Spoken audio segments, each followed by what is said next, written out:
En este video vamos a continuar viendo estructuras de datos. Particularmente veremos vectores en este video. Y bueno, ¿qué es un vector? Básicamente es un objeto que puede almacenar diferentes tipos, más bien diferentes datos del mismo tipo. Por ejemplo, números o texto o booleanos o factores. Pero lo importante es que deben de ser del mismo tipo. Vamos a definir nuestro primer vector.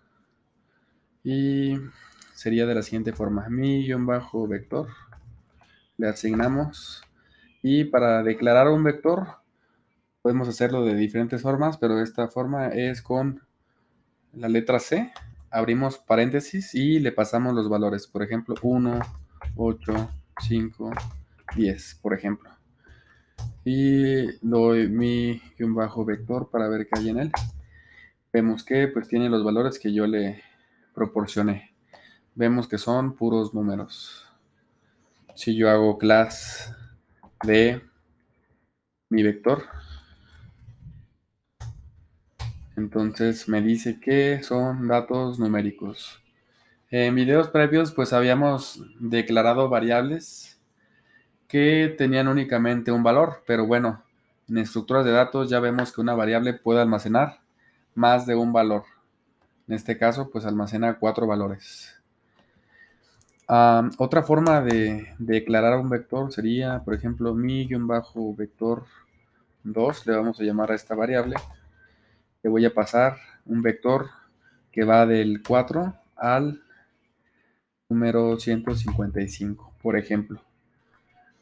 Veamos qué contiene mi-vector 2.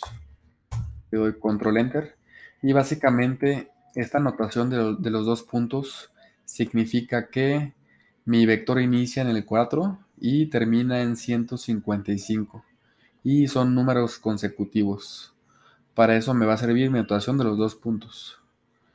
Pues básicamente eso, ¿no? Si yo hago un length de mi-vector 2, me dice la longitud o el número de elementos que tiene mi vector. En este caso tiene 152 elementos, porque pues inicia en el 4 y termina en el 155.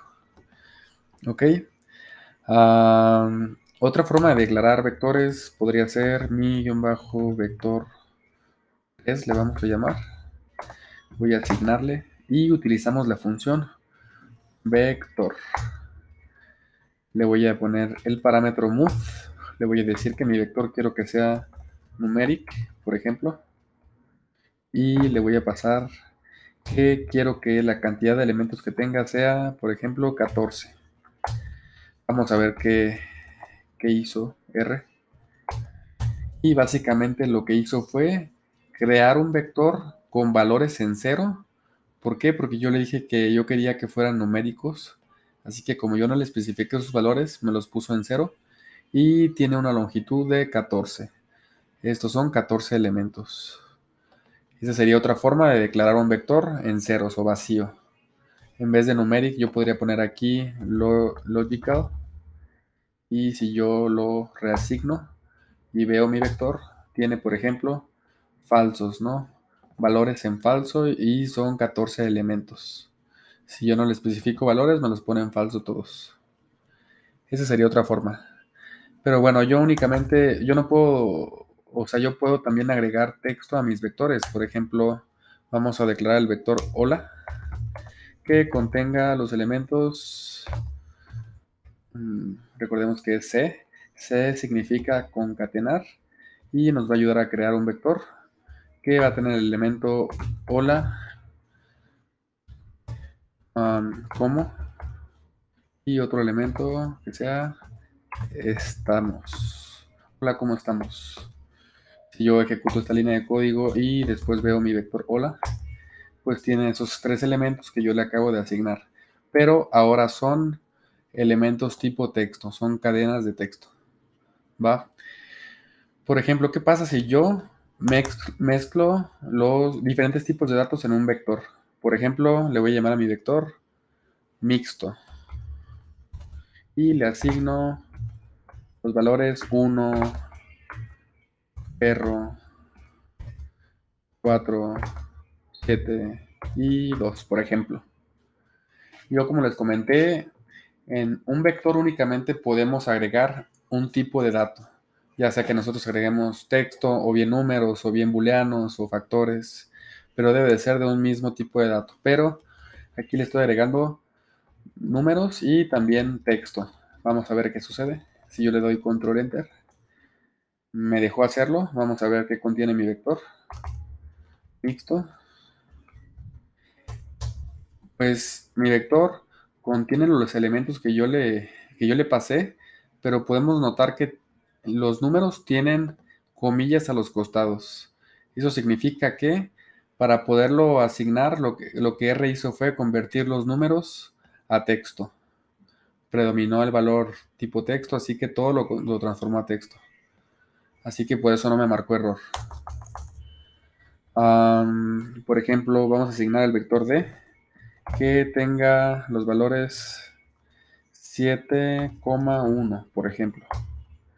Si yo le pregunto a R is.vector D, le doy control enter, R me dice verdadero, porque yo le estoy preguntando, ¿es de un vector? Y como si es un vector, pues me dice verdadero. Esta sería su estructura de datos de la variable. Sería un vector. Pero si yo quiero saber qué tipo de dato tiene D, yo le voy a preguntar a R is. Por ejemplo, numeric de D. Estoy preguntando a R si su tipo de dato de D es numérico y me dice verdadero. ¿Por qué? Pues porque D tiene puros números. Aquí sería el tipo de dato. Para que aprendamos a diferenciar entre un tipo de dato, que es como algo atómico, algo pues sí, algo pequeño, un número, y la estructura de datos, que sería pues el vector, ¿no? Si yo le pregunto a raíz.character de D, me dice falso. ¿Por qué? Porque pues los valores que contiene D son números, no texto, por eso me dice falso. Si yo le pregunto a raíz.character mixto, recordemos que mixto es este vector que contenía números y la palabra perro, pero como R no me deja combinar tipos de datos en un vector, me transformó todo a texto. Si yo le pregunto si mixto es un carácter, me dice que verdadero. Ahora, por ejemplo, voy a declarar mi vector h y h va a contener mi vector c, que va a tener el valor de 4, 7, 3, vamos a ponerle NA, 65 y vamos a ponerle un 2. Vamos a ver qué pasa. Si yo veo que contiene h, pues básicamente contiene los valores que yo le pasé. Pero notemos que yo puse un valor como NA. En un capítulo de este curso veremos particularmente este tipo de valores, cómo manejarlos o cómo lidiar con ellos, pero básicamente lo que significa es que es un valor faltante, un valor vacío. Si por ejemplo ustedes están llenando una encuesta de, pues, de su trabajo, ¿no? Y les preguntan su sueldo y a lo mejor ustedes no quieren ponerlo y lo dejan en blanco, o a lo mejor su edad no la quieren poner porque no la quieren decir y la dejan en blanco. Si eso se forma una tabla, pues tendría un valor vacío. Por lo tanto, pues sería equivalente a un NA. Básicamente eso es lo que es un NA. Entonces, si yo le pregunto a R is.NA de H, lo que va a hacer es ver elemento a elemento o entrada a entrada si el valor es NA. Por ejemplo, el 4 me dice que no es valor NA, no es valor faltante, ¿no? El 7 tampoco, el 3 tampoco, por eso me dice falsos. Aquí me dice un verdadero, ¿por qué? Porque llegó al NA y pues sí es un valor NA, ¿no? Por eso dice verdadero. Y los últimos dos me marca falso. Como les digo, los NA los vamos a aprender a manejar en un capítulo especializado en eso, porque son muy importantes. Y bueno, si yo hago min de un vector, por ejemplo, mi vector que sea 4,8. Min es la función que me extrae el promedio, y en este caso sería de estos dos elementos. Y si hacemos la operación mentalmente sería 4 más 8, 12, entre 2, 6. Si yo ejecuto esto, pues sí, el promedio de esos dos valores es 6. Ahora vamos a hacer un pequeño ejercicio. Voy a copiar los valores aquí para no tener que escribirlos. Voy a pegarlos aquí.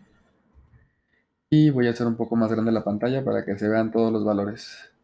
Básicamente, este vector que está aquí contiene la cantidad de zinc en la sangre de varias personas. Veamos cuántas personas son. Si yo hago un length, es decir, le extraigo la longitud al vector, vemos que me dice que no encuentra zinc. ¿Por qué? Porque yo no he ejecutado esta línea de código. Ahora sí extraigo su longitud y me dice que tiene longitud 17, es decir, son 17 elementos o 17 personas o muestras, ¿no? La persona 1 tiene 3 de cantidad de zinc en su sangre, la segunda persona tiene 5,8 y así sucesivamente. Vemos que por acá hay un Na, ¿no? Una persona que a lo mejor pues no se pudo definir su cantidad de zinc en la sangre, por eso viene un Na, ¿no? Entonces, bueno, si yo quisiera extraerle el promedio a zinc, le doy control enter, me dice que su promedio es Na. ¿Esto por qué pasa? Y esto sucede porque básicamente si un valor de mi vector es Na y yo le intento sacar, en este caso, el promedio, automáticamente va a transformar su promedio a Na, lo cual pues no nos funciona. Y la forma de lidiar con esto podría ser la siguiente. Si yo le agrego un parámetro que se llama na.remove a la función min y le pongo true, entonces esto elimina del promedio mi valor Na y bueno, el promedio de los demás valores es de 4,98. Va con este parámetro que agregué aquí. Ahora voy a extraer la desviación estándar, que como les digo, en la parte de estadística veremos más a detalle estas métricas, como la media, la desviación estándar, la mediana y demás, pero aquí nada más estamos haciendo un pequeño ejemplo con este vector. Si yo extraigo la desviación estándar de zinc, igual me va a dar un Na. ¿Por qué? Por la misma razón de la media. Así que agrego el parámetro na.remove, pongo true y listo. Ahora sí me da la desviación estándar, que es de 0,83. Así a grandes rasgos la desviación estándar lo que me dice es el grado de, digamos, es que tanto varían mis demás datos respecto a la media o al promedio de mis datos. Es una explicación muy rápida. Como les digo, en la parte de estadística del curso veremos estas definiciones mucho mejores, pero es una forma rápida de explicarlo. Es qué tanto varían mis datos respecto a la media, al promedio. También sacaremos la mediana y pasamos zinc y le pasamos en a.remove true y la mediana de mi vector zinc es 5,2. La mediana lo que hace es ordenar mi vector de menor a mayor y hace un corte a la mitad, exactamente a la mitad de mis datos, ¿no? Entonces, el valor que esté a la mitad, eso es lo que me da mi mediana. Si suponiendo que hay dos valores en el centro de mi vector, lo que hace es sacarme el promedio de esos dos valores y ese sería mi mediana. Ya veremos estos conceptos más adelante con mayor detenimiento. Si no queremos agregar este parámetro de na.remove todo el tiempo, podemos quitarlo de mi vector. ¿Y cómo lo vamos a quitar? Si yo hago zinc y abro corchetes, esto me va a servir para filtrar elementos de mi vector, para quitar elementos de mi vector. Y yo le voy a decir que quiero que quites, le voy a decir is.na de sync, pero este is.na lo que me va a dar es falso, falso, falso, y cuando encuentre un NA me va a poner verdadero. Pero yo quiero lo contrario a eso, es decir, si yo ejecuto solo lo de adentro, me va a dar verdadero, verdadero, verdadero, y cuando encuentre un NA le va a poner falso. Este signo de exclamación lo que me hace es cambiarlo de falso a verdadero, y lo que esté en verdadero lo va a poner en falso. ¿Y esto por qué? Esto porque si yo le pongo estos valores dentro de mi filtro, dentro de mis corchetes, entonces únicamente se va a quedar con los valores que tengan true en su posición. Y como acá hasta el final tiene falso, entonces me va a quitar este elemento, este NA. Así que esto yo lo voy a asignar a la misma variable. Ay, perdón, me equivoqué aquí. Le voy a poner aquí sync para que me asigne a la misma variable el vector, pero ahora quitando el valor que sea NA. Ahorita veremos más ejemplos de filtrar vectores, pero bueno, de esta forma quitaríamos ese valor. Ahora, si yo le quito este parámetro, ya no me debería de marcar error o NA como la media. Ahora sí, ya me la arroja. ¿Por qué? Porque mi vector sync, si yo selecciono y le doy control enter, ya no tiene ese valor. Ya se eliminó el valor NA. Ahora vamos a ver la función sort de sync. Esto lo que va a ser ordenar los valores del vector sync de menor a mayor. Únicamente eso hace. Ahora vamos a aplicar la función summary de sync. Y esta función es bastante útil. ¿Por qué? Porque me arroja un resumen estadístico de mi vector. Me dice que el valor mínimo es 3, el primer cuartil. Ya veremos a detalle qué son los cuartiles más adelante. Pero el primer cuartil es 4.6, la mediana es 5.2, o bien el segundo cuartil. La media o promedio es 4.9, el tercer cuartil es de 5.6 y el valor máximo es de 5.9. Para eso me sirve Summary.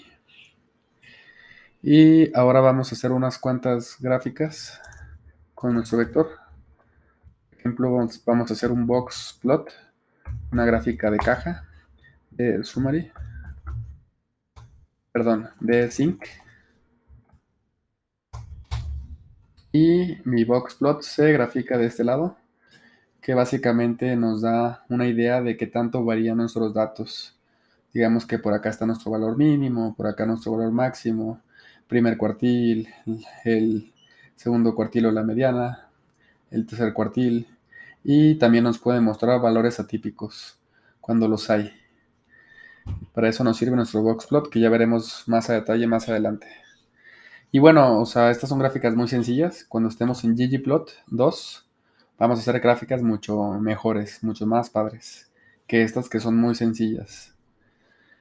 También vamos a hacer un histograma de sync.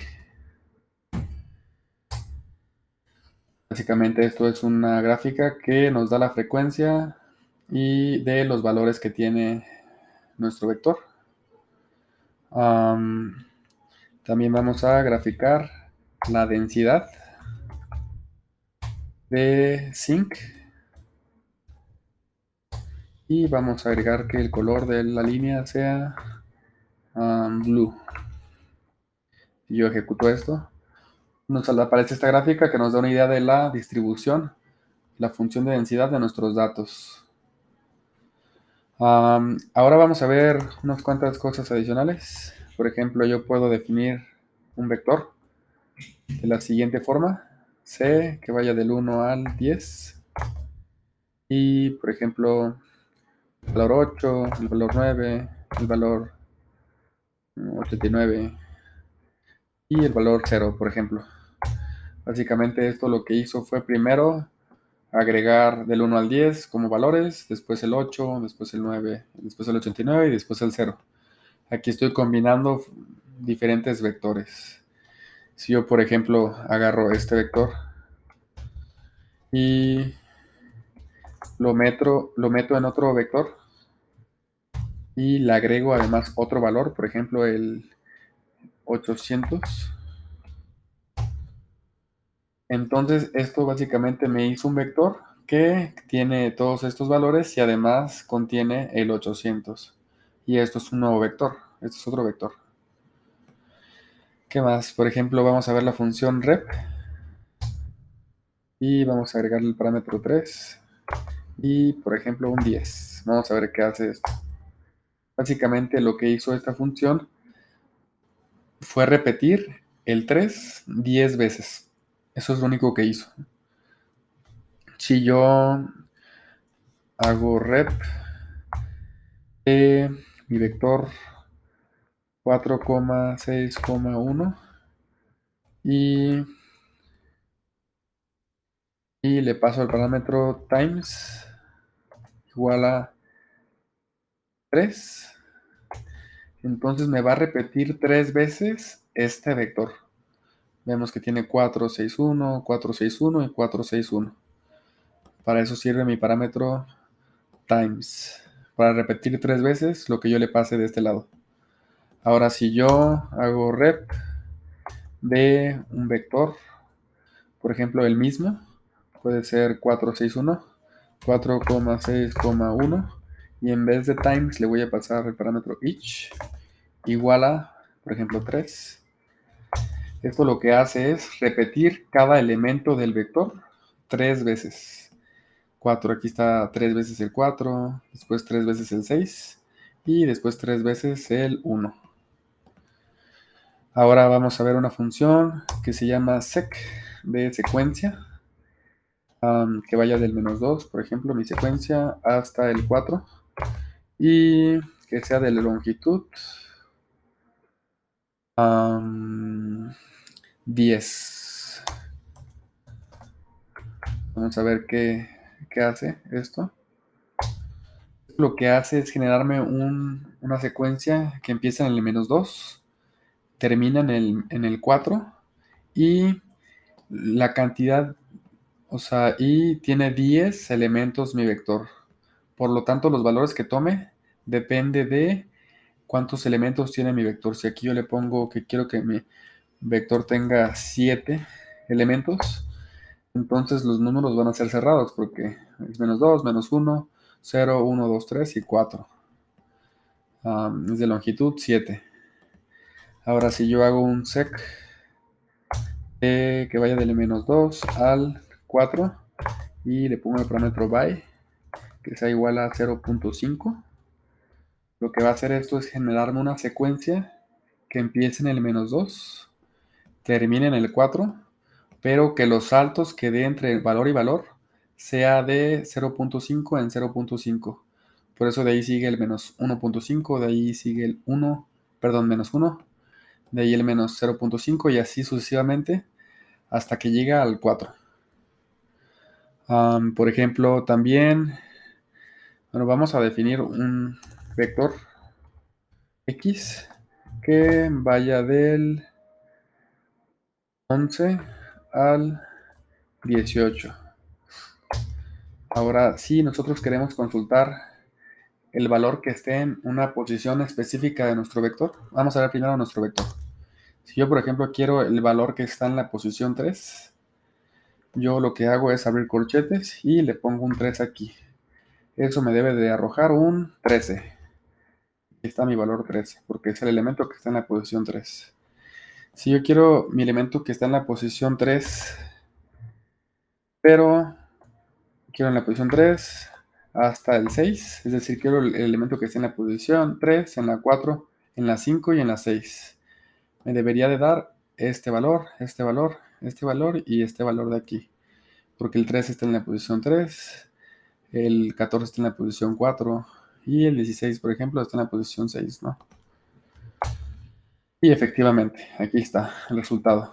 Esto es como por index, como por posición del elemento. Ahora, por ejemplo, si a mi vector x yo quiero cambiarle el segundo elemento, es decir, el segundo elemento de mi vector X es el 12, pero en vez de que sea 12, yo quiero que sea 1000, por alguna razón. Entonces se hace de esta forma. Yo le asigno el valor de 1000 al elemento que esté en la posición 2. Ahora, si yo veo mi vector X, en vez de el 12, ahora tiene el 1000. Yo lo sustituí de esta forma. Ahora vamos a ver, por ejemplo, la función ref de X. No, bueno, si ref de X, le doy control enter y básicamente lo que hizo fue voltear mi vector. En vez de esto, este valor que era el último ahora es el primero y este ahora es el segundo y así sucesivamente. Lo puso de reversa. Ahora, por ejemplo, si yo quiero hacer una consulta a mi vector, abro corchetes. Recordemos que para hacer una consulta o algún filtro a mi vector, yo debo de abrir corchetes y dentro del corchete yo pongo la condición. Por ejemplo, quiero que me regreses únicamente los valores que sean mayores a 14 y que X sea menor a 18, menor estricto. Entonces, de este vector que está aquí, me dio únicamente los elementos que cumplían esta condición de que fuera mayores a 14 y menores a 18. Y pues únicamente me regresó el 15, el 16 y el 17. Y bueno, por último vamos a ver una función más, is.element. Vamos a pasarle, por ejemplo, el 13 y x. ¿Para qué nos sirve esto? Esto nos regresa el valor de true. ¿Por qué? Esto porque yo le estoy preguntando a R si mi vector x tiene el valor de 13. Y como mi vector x sí lo tiene, aquí está, en esta parte de aquí, entonces por eso me regresa verdadero. Por esa razón. Entonces, bueno, esto sería todo lo que vamos a ver sobre vectores en este momento. Y en el siguiente episodio vamos a ver data frames. Eso sería todo por el momento. Hasta luego.